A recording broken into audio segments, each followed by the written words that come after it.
하나님 감사합니다. 참으로 저희를 하나님 자녀 삼아주시고 우리를 이 세상의 고아처럼 내버려 두지 아니하시고 일마다 때마다 인도하시며 말씀해 주시니 감사를 드립니다. 하나님, 주의 말씀으로 우리 심령이 깨끗해짐을 믿습니다. 한 주간 살아가면서 여러 가지 힘들고 어려웠던 마음들, 하나님 이 시간 말씀을 통하여 다시 한번 우리의 심령이 깨끗게 하시고 주의 얼굴을 배울 수 있는, 또 한 주간 주님의 인도함을 받을 수 있는 그런 예배함의 시간 되시도록 주님 도와주시옵소서. 제가 무조건 종을 세우셨으니 모든 육의 모습은 십자가에 감춰주시고 우리 주님의 영광만을 바라볼 수 있는 그런 시간 되게 하여 주옵소서. 감사하며 예수 그리스도의 이름으로 기도합니다. 아멘. 팀워크라는 단어를 한 번 정도는 다 들어보셨을 것입니다. 팀워크, 한국어로 하면 이제 협동심이죠. 팀워크가 얼마나 중요한지, 팀워크가 위기 순간에 어떻게 그 능력을 발휘하는지 제가 영상을 하나 좀 보여드리기 원합니다. You know what's gotta be done. Move it, move it, move it. Hey, you there, pick up the pace. You're falling behind. Come on, let's go. Everyone, move together. We got a threat to our hands. You there. Here we go.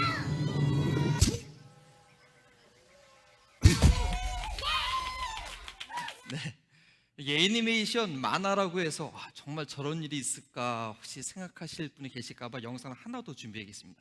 이번은 실제 상황입니다. 한번 보시죠.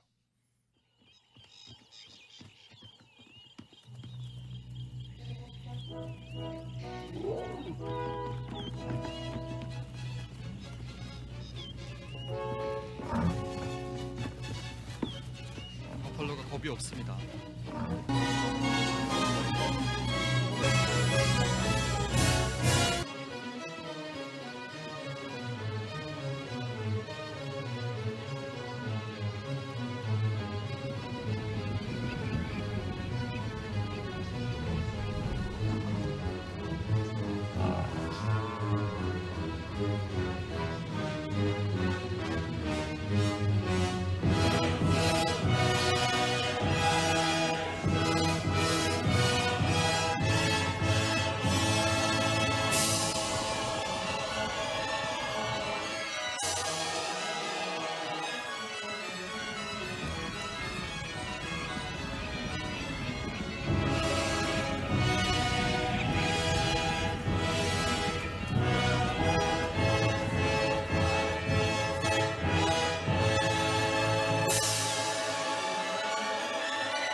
그렇죠.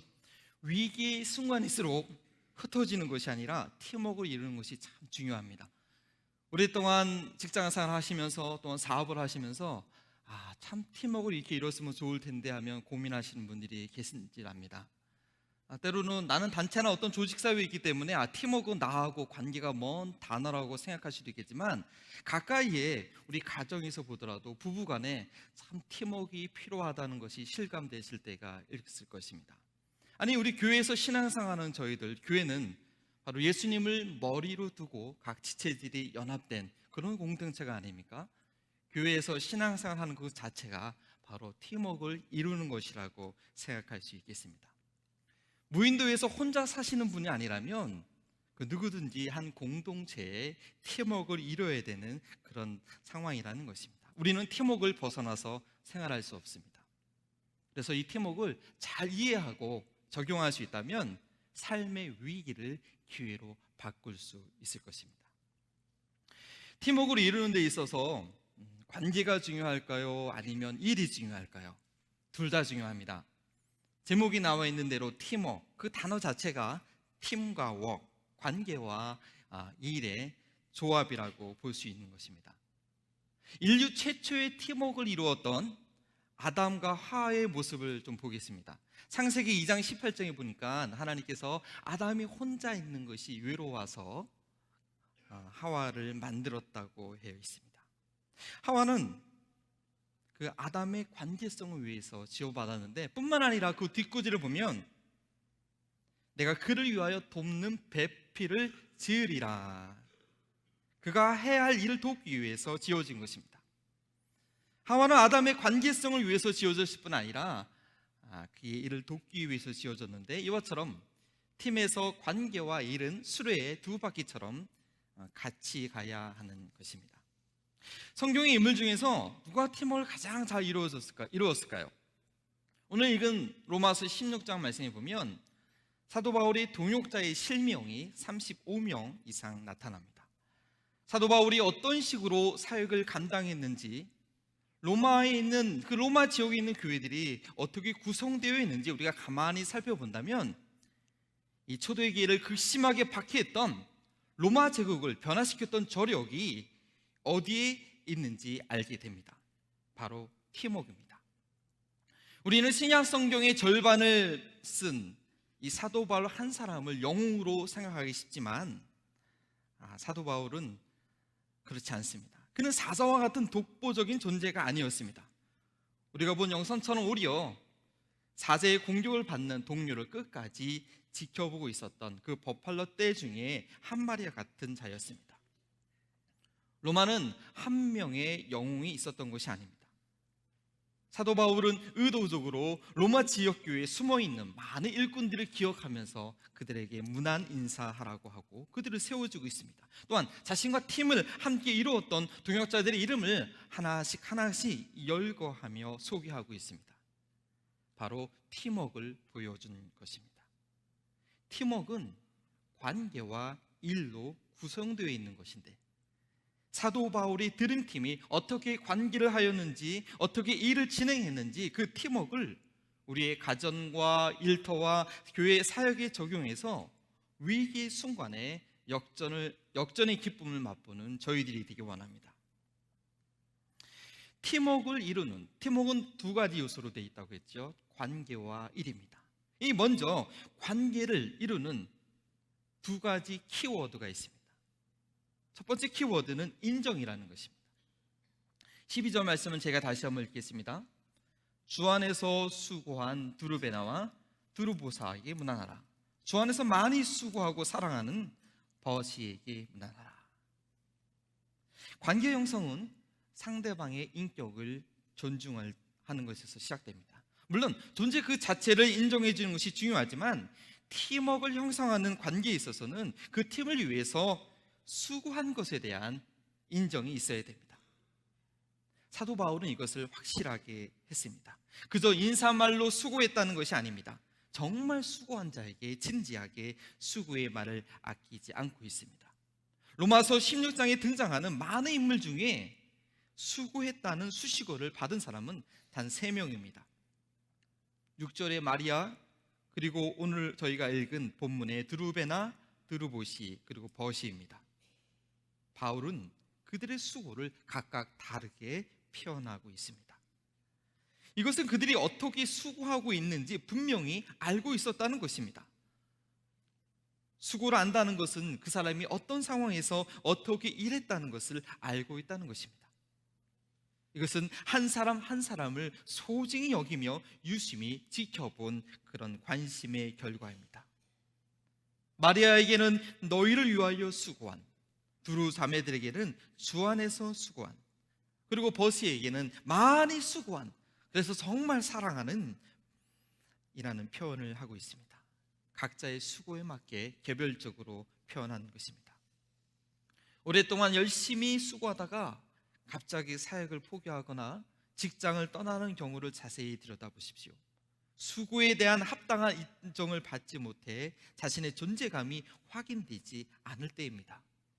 작년에 비해 보너스 X가 줄어들거나 마땅히 올라야 될 봉급이 오르지 않으면 직장을 옮기고 싶은 마음이 드는 것입니다. 보이지 않는 곳에서 오랫동안 애쓰는 사역을 할 때 물론 주님께서 보신다는 그런 믿음, 하늘의 상급이 있을 것이라는 믿음으로 감당하지만 현실에서는 상대방의 적은 인정이 없을 때 의욕이 상실되는 것입니다. 팀워크에 있어서의 관계 형성, 그것은 작은 수고를 인정해 주는 것에서 시작됩니다. 팀 안에서 수고한 자를 알고 인정할 때 팀워크 이루는 존재감이 확인되어서 계속적으로 헌신하는 관계를 만들게 되는 것입니다. 팀워크를 이루는 관계의 두 번째 키워드는 공감입니다. 13절을 제가 다시 한번 읽어보겠습니다. 주 안에서 택하심을 입은 루포와 그의 어머니에게 문안하라. 그의 어머니는 곧 내 어머니니라. 바울은 루포와 그의 어머니에게 문안하라 말하면서 루포의 어머니가 곧 자기의 어머니라고 말하고 있습니다. 이것이 무슨 의미입니까? 이러한 고백은 바울과 루포와의 깊은 관계에서만 가능한 것입니다. 바울이 루포와 맺은 친밀한 관계가 루포에게만 머물러 있지 않고 루포의 어머니에게까지 공감되어서 확장된 것입니다. 단순히 이를 위한 관계가 아님을 보여주는 것입니다. 우리는 종종 자신의 필요를 위해서 관계를 만들고자 하는 이들을 경험하게 됩니다. 어떤 목적 달성을 위해서 관계를 형성하려는 것이지요. 평상시에는 전혀 관심이 없다가 이를 앞두고 의도적으로 관계를 맺고자 하는 것입니다. 그러나 이것은 하나는 알고 둘을 모르는 처사입니다. 그러한 접근은 금방 냄새가 납니다. 나의 존재를 인정하고 소중히 여기며 동역자로 삼고자 하는 것이 아니라 하나의 도구로 소모품처럼 사용하고자 하는 것이 느껴지는 것입니다. 사도 바울이 동역자들과 맺은 관계는 서로를 위해서 목숨을 내어주는 그런 관계까지 나아갔습니다.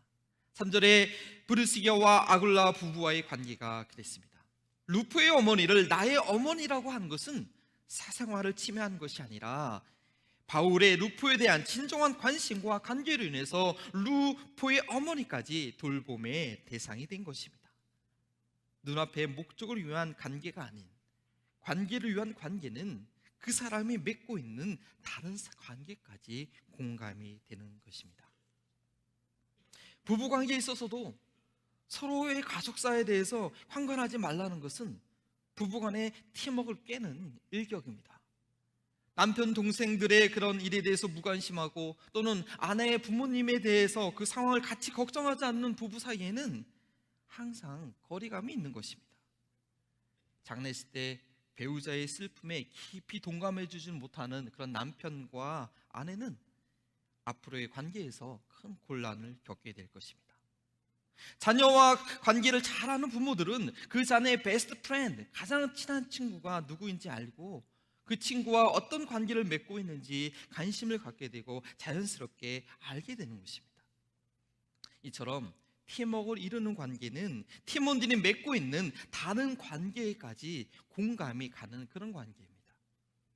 그리하여 사도 바울은 루포의 어머니는 나의 어머니라고 고백한 것입니다. 그러면 이렇게 인정하고 공감하는 관계를 어떻게 형성할 수 있겠습니까? 아담과 하와는 두 명의 객체였지만 처음부터 한 몸을 이루는 그런 신비한 팀워크로 청지기의 사명을 시작했습니다. 그러나 죄로 인해 관계가 깨어지자 서로 원망하면서 한쪽은 지배하려 하고 한쪽은 대드는 그런 개와 고양이 같은 전혀 팀워크를 이룰 수 없는 그런 관계가 되었습니다. 그리고 이것은 아담과 하와 이후에 모든 인류가 겪고 있는 관계의 아픔입니다. 이렇게 깨어진 관계를 어떻게 회복할 수 있겠습니까? 어떻게 팀워크를 형성하는 인정과 공감이라는 관계를 만들 수 있겠습니까? 예수 그리스도께서 십자가에 흘리신 피가 하늘과 땅에 있는 모든 관계를 화평케 하셨음을 우리는 믿습니다. 그렇기 때문에 로마서 16장에 나와 있는 바울의 동역자들의 이름을 보면 이 세상 조직에서는 이해할 수 없는 놀라운 특징이 있습니다. 전혀 수준이 다른 사람들이 사도 바울의 드림팀의 한 일원이 되어 있는 것입니다. 애플의 스티븐 잡스가 생전에 최고의 디자인팀 그리고 맥킨토시 컴퓨터팀을 위해서 세계에서 가장 뛰어난 100명의 사람들을 직접 뽑아서 관리했다고 합니다. 그 팀 안에는 웬만한 실력을 가지고는 들어갈 수 없겠지요. 그러나 이 로마를 변화시켰던 사도 바울의 드림팀은 그렇지 않았습니다. 22절 로마서를 대표하고 있는 더디오라는 이름은 세 번째라는 그런 의미의 로마 노예의 이름이었습니다. 신약성경 최고의 교리서 로마서를 노예 출신 더디오가 바울을 도와서 쓰고 있는 것입니다. 23절에 고린도시의 시장이라고 할 수 있는 재무관 에라스도와 형제라고 명칭된 구아도가 같이 로마 교회에 문안하고 있습니다. 구아도라는 이름은 네 번째라는 로마 노예의 이름이었습니다. 시장의 이름과 종의 이름이 동일하게 한 팀원의 명단으로 등장하고 있는 것입니다. 그리고 이 로마서를 누가 전달하고 있습니까? 1절에 보니까 여집사 베베입니다. 당시만 해도 여성은 로마의 시민권도 없고 아이들과 같이 남자의 권위 아래 있어야만 하는 그런 독립적인 존재가 아니었습니다. 그러나 사도 바울에게 가장 믿을 만한 동역자는 베베였습니다. 그리고 사도 바울과 그 사도 바울의 팀을 돌봐주는 도우자가 되었던 것이 바로 이 여자 집사 베베였던 것입니다. 또는 오늘 명단의 이름을 쭉 살펴보면 그 로마 지역의 바울의 동역자의 30% 이상이 여성인 것을 알 수가 있습니다. 이것은 그들이 어떤 신분이었던지, 어떤 지적 능력과 재력이 있든지 상관없이 주 안에 있었기에 주 안에서 무한하라, 주 안에 있었기 때문에 팀워크를 이루는 관계가 된 것을 보여주고 있습니다. 예수 그리스도의 은혜로 말미암아 관계 회복을 경험하신 분들에게는 이것이 가능한 것입니다. 사도 바울은 사역하면서 그러한 관계의 흔적을 12절과 13절에 남겨놓아서 오늘날 우리에게도 보여주고 있는 것입니다. 남들은 미처 몰랐던 눈물 나는 그 수고를 인정해 줄 수 있었고 관계까지 확장하는 공감을 보여주고 있는, 그렇게 틈을 형성하고 있는 사도 바울의 모습을 볼 수 있습니다. 그러나 관계에만 너무 집중하다가 왜 틈을 이루었는지 그 목표를 잊어버리면 안 됩니다. 진정한 관계는 일의 열매로 나타나야 하는 것입니다. 관계가 다칠까봐 일을 진행하지 못하는 것은 그 관계가 피상적인 관계이고 아직 관계가 제대로 형성되지 않았다는 것을 나타내는 것입니다. 인정과 공감이 되는 관계는 아까 그 버팔로 떼들처럼 위기를 해결해낼 수 있는 그런 일을 감당하는 것입니다. 수백 마리의 버팔로가 떼가 흩어지지 않고 한 무리를 이루었다면 사자에게 물어 뜯기고 있는 동료를 보고 고민만 하고 있을 것이 아니라 그 동료를 향해 의연히 나아가야 하는 것입니다. 사도 바울은 그 팀워크의 두 번째 요소인 이 일에 대해서, 이 일을 어떻게 이루어야 되는지 분명히 두 가지를 분명히 하고 있습니다. 첫 번째는 감당해야 될 일의 내용을 분명히 했습니다. 감당해야 할 일이 무엇인지, 그 내용이 무엇인지 팀원 모두가 이해하고 확신해야 합니다. 팀워크는 효과적인 일의 배분에서 시작되지만 해야 할 일이 무엇인지 분명할 때 배분도 가능한 것입니다. 관계 때문에 모이기는 모였는데 왜 모였는지, 무엇을 해야 하는지 모르고 방황하는 그런 공동체가 되어서는 안 되겠습니다. 바울은 그 많은 동역자들이 무엇을 했는지 오늘 말씀에 정확하게 표현하고 있습니다. 25절과 26절 말씀입니다. 나의 복음과 예수 그리스도를 전파함은 영세전부터 감추었다가 이제는 나타난 바 되었으며 영원하신 하나님의 명을 따라 선지자들의 글로 말미암아 모든 민족이 묻어 순종하게 하시려고 알게 하신 바 그 신비의 계시를 따라 된 것이니 이 복음으로 너희를 능히 견고하게 하실. 복음입니다. 23절까지 그 많은 사람들의 이름을 거론한 후에 이들과 함께 한 일은 복음, 예수 그리스도를 전파함이라는 것입니다. 사도 바울이 그의 동역자들과 함께 했던 그 수고가 헛되지 않았던 것은 바로 영세전부터 증거되어야 될 복음을 전했기 때문입니다. 교회적으로 액트 29 목자 목료 훈련을 하는 이유도 목장과 교회가 모여서 무엇을 해야 하는지 그 내용을 확실하게 하기 위함입니다. 왜 매주마다 목장 가족원들이 모여서 친밀하게 삶을 나누는지 그 이유를 분명하게 하기 위함입니다. 사도 바울이 그 동역자들을 소개한 후에 그들과 함께 한 일이 복음 전파였다고 말한 것처럼 목장과 교회가 모여서 해야 할 일은 복음 전파라는 것입니다. 부부간의 팀워크 이룰 때도 이 원리는 마찬가지입니다. 부부가 한 몸을 이루어서 무엇을 해야 하는 것에 대한 공감대가 있어야 됩니다. 그냥 서로 좋아서 하는 그런 결혼이 아니라 결혼 전에 비전에 대한 나눔과 동의가 있어야 되고, 가정을 이룬 후에도 그 부르심을 생각할 때에 더 부부가 하나가 될 수 있는 것입니다. 자녀를 양육하는 일에도 부부의 합의된 그런 목표가 있어야 됩니다. 가정은 뗄 수 없는 혈연 관계, 팀워크에 발휘될 수 있는 가장 좋은 환경입니다. 그런데 그 가정이 나아갈 방향이 없다면 그것은 참으로 안타까운 일입니다. 하나님께서 나를 통해 가정을 세워주신 목적을 발견하고 그 목표를 향해 가정 모두가 함께 뛰어갈 수 있으면 참 보람되고 행복한 가정생활을 할 수 있을 것입니다. 두 번째, 사도 바울은 이 팀워크의 두 번째 요소인 일을 잘 감당하기 위해서 일의 방향을 분명하게 했습니다. 일의 방향을 모두가 알고 있어야 합니다. 사공이 많으면 배가 산으로 간다는 이야기가 있습니다.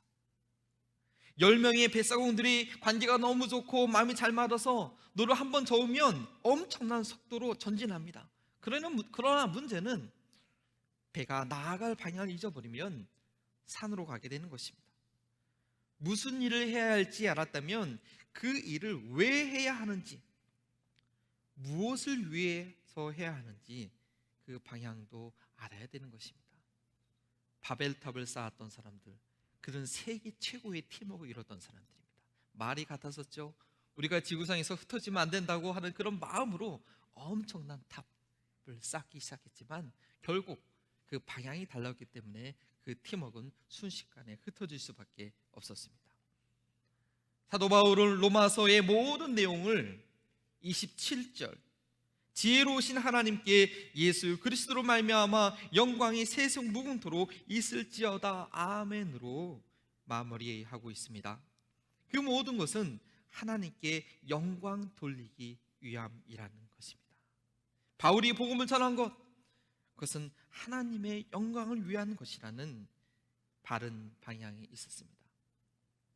빌립보서로 보면 옥에 갇혀있는 바울을 더욱 곤란하게 하기 위해서 복음을 전하는 자들이 있다고 했습니다.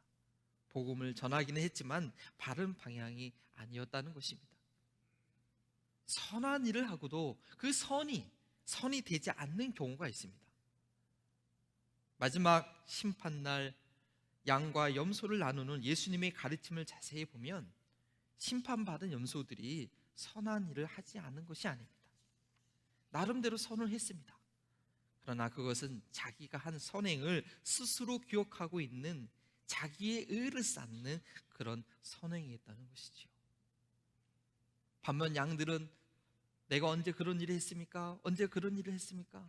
자기가 한 선행을 자신도 알지 못하는, 우리 그리스도께서 내 안에 계셔서 주님께서 일을 행하신 일을 경험했지만 이 염소들은 자기가 한 일을 스스로 다 기억하고 있어서 내가 언제 우리가 그렇게 하지 않았습니까? 언제 우리가 그렇게 하지 않았습니까? 이런 말을 하고 있는 것이지요. 일의 목적과 방향이 잘못되었던 것입니다. 한 회사에서 오랫동안 성실하게 직장 생활하시는 분들의 공통적인 특징은 회사에 대한 명예, 그런 회사의 명예에 대한 자긍심이 강하다는 것입니다. 자신의 경력을 쌓는 발편으로 거쳐 지나가는 것이 아니라 회사의 명예를 먼저 생각하는 것입니다. 자신의 능력과 업적이 드러나는 것보다 회사가 잘 운영되는 것에 대한 가치를 먼저 생각할 수 있는 분이기 때문에 불필요한 경쟁이나 시기심에 휘말리지 않고 회사에서 꾸준히 롱런하게 되는 것입니다. 교회와 목장에서 시험에 들지 않고 꾸준히 사역하시는 분들도 마찬가지입니다. 이 사역이 누구의 영광을 위해서 하는 것인지 그 방향이 분명하신 분들입니다. 자신이 인정받고 자신의 만족을 위해서 사역을 이용하는 것이 아니라 마땅히 받으실 하나님께 영광을 돌리기 위해서 기회가 있을 때마다 사역에 동참하는 것입니다. 그런 사역의 방향이 분명하신 분들은 아무리 칭찬을 듣고 수고한다는 이야기를 많이 들어도 마땅히 해야 할 일을 했을 뿐이라고 겸손히 답할 수 있는 것입니다. 하나님께 영광 돌리기 위함이라는 그 방향에 분명하지 못하게 되면 수고의 인사를 받는 것은 그것으로 인해서 자기 만족에 빠질 수 있습니다. 팀워크의 관계 형성을 위해서 수고의 말이 중요하다고 말씀드렸지만 그 일의 방향이 하나님께 영광이라는 그런 일의 방향이 먼저 바로 서 있지 못하면 그 수고의 인사는 참으로 위험하게 되는 것입니다. 그리고 그것은 모든 일에서도 마찬가지입니다. 그 일을 왜 해야 되는지, 그 일의 목표와 방향이 무엇인지 모른다면 그 일을 열심히 하는 것 자체가 큰 어려움이 되는 것입니다. 팀워크를 위한 여러 가지 이론이 있을 수 있습니다. 그러나 저는 팀워크를 위해서 여러 가지 방법론과 여러 가지 내용, 구체적인 복잡한 내용이 많이 있을 수 있습니다. 그러나 저는 오늘 이 사도 바울이 보여준 두 가지 원리, 그것이 가장 근본적인 것이라고 믿습니다. 팀워크는 관계와 일입니다. 수고한 자를 합당하게 인정해주는 분위기가 될 때 틈을 위해 헌신하는 관계로 이끌 수 있습니다. 또한 관계가 단순히 팀원들에게만 머무는 것이 아니라 관계까지 나아가는 공감이 있을 때 팀을 위하여 목숨을 내놓는 그런 관계가 되는 것입니다. 이러한 관계가 형성되면 못할 일이 없는 팀이 되는 것입니다. 그 이후에 이 팀이 해야 할 일의 내용이 모두에게 분명하게 제시되고 각자의 영광을 위해 취하라는 것이 아니라 보다 높은 곳에 가치를 두게 하는 일의 방향에 대한 설명이 있다면 우리 팀원들은 조화롭게 주어진 일을 올바른 방향을 향해 자발적으로 진행할 것입니다. 매번 구체적으로 일을 분배하고 확인하고 다그치지 않더라도 팀워크는 자연스럽게 진행되는 것입니다. 팀워크, 관계와 일이 분명하게 세워진다면 순풍을 만난 돛담배처럼 그 배는 유유히 그 물결을 거슬러 올라갈 수 있는 것입니다. 그러면 마지막으로 이러한 팀워크를 가정과 일터와 교회 사역에서 어떻게 적용할 수 있겠습니까? 먼저 가정에서 부부간의 수고를 인정해 주어야 됩니다. 집안에서 수고하는 아내의 노고를 알아주어야 하고 밖에서 일하는 남편의 그 치열한 산업 정선의 스트레스를 인정해 주어야 됩니다. 자녀들에게 그들의 소중한 그런 표현을 해 주어야 합니다. 가족들 밖에서 맺고 있는 관계에까지 관심을 가져야 합니다. 하나님께서 우리 가정을 세워주신 비전을 함께 발견하고 함께 이루고자 하는 그런 헌신해야 됩니다. 우리 가정을 통해 어떻게 하나님께 영광을 돌릴 것에 대한 그런 기대가 있어야 합니다. 일터에서 직장 동료들을 소중히 여겨야 됩니다. 그들의 수고로 인해 나도 일할 수 있게 된 것이라는 그런 고마움이 있어야 됩니다. 직장 동료들의 근황을 살펴주는 것이 결코 시간 낭비가 아님을 알아야 합니다. 일터에서 내게 맡겨진 일에 대한 발견이 있어야 됩니다. 그 일이 어떤 의미가 있는 것인지, 어떤 결과가 나와야 하는 것인지, 누구에게 유익이 되어야 하는지 그 방향을 알면 일터에서 많은 사람들을 유익하게 하는 그런 일꾼이 될 것입니다. 세상에 목숨을 두고 아끼는 그런 직원이 될 것입니다. 교회는 세상에서 경험할 수 없는 관계 회복의 공동체입니다. 하나다 제6과에서 배운 것처럼 교회는 하나님의 뜻을 이루는 가장 근본적인 방법입니다. 예수님께서 내가 하는 일도 그도 할 것이요 그보다 더 큰 일도 하리니 라고 말씀한 것은 바로 교회의 공동체가 있기 때문에 가능한 약속이었습니다. 개인 하나하나는 연약하지만 그리스도를 머리로 하여서 수천 수만 명의 그리스도인들이 예수님 안에서 하나가 될 수 있는 이 교회는 엄청난 일을 감당할 수 있는 것입니다. 그리스도 예수 안에 있는 지체 한 분 한 분을 그들의 사회적 신분, 지식, 배경 때문이 아니라 예수님께서 핏값으로 사신 자녀들이기 때문에 소중히 여겨주시고 용납해 주시기를 바랍니다. 주님께서 교회와 목장을 세워주신 이유는 분명합니다. 하나님의 영광을 위해 내가 받은 은혜를 담대히 증거하기 위함입니다. 교회와 목장은 예수 그리스도의 은혜를 입어서 한 팀이 된, 한 몸이 된 그런 관계입니다. 그런데 그것을 증명할 수 있는 것은 하나님의 영광을 위해 예루살렘과 유다와 사마리아와 땅끝까지 이르러 복음을 증거하는 것입니다.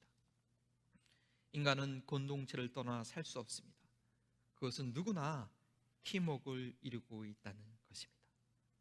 어느 곳에 계시든지 사도 바울이 이루었던 그 관계와 일을 기억하셔서 하나님께 영광을 돌리는 그런 놀라운 팀워크를 이루는 우리 뉴스홍의 모든 가족분들이 되길 원합니다. 특히 일부에 나오신 우리 어르신 분들, 그동안 아내와 남편과 함께 놀라운 팀워크를 이루어서 또한 뉴스홍 교회에 이런 공동체를 이루셨는데 그 승리의 기쁨을 주님 앞에 쓰시는 날까지 경험하시게 되기를 기도합니다. 기도하시겠습니다. 하나님, 참으로 저희는 연약한 존재임을 고백합니다. 그러나 이러한 연약한 나를 택하셔서 그리스도의 놀라운 몸의 한 지체가 되게 하시고 또 나를 홀로 두지 아니하시고 나와 한 몸이 되는 배우자를 허락하시고 자녀들을 허락하여 주시고 또 우리 가운데 좋은 이웃들을 허락하여 주셔서 하나님의 영광을 위한 삶이 무엇인지 저희로 하여금 깨닫게 하여 주시니 감사합니다.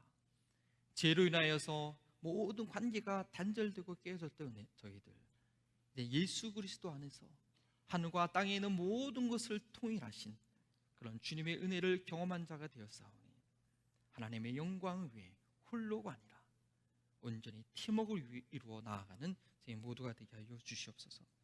감사하며 예수 그리스도의 이름으로 기도합니다.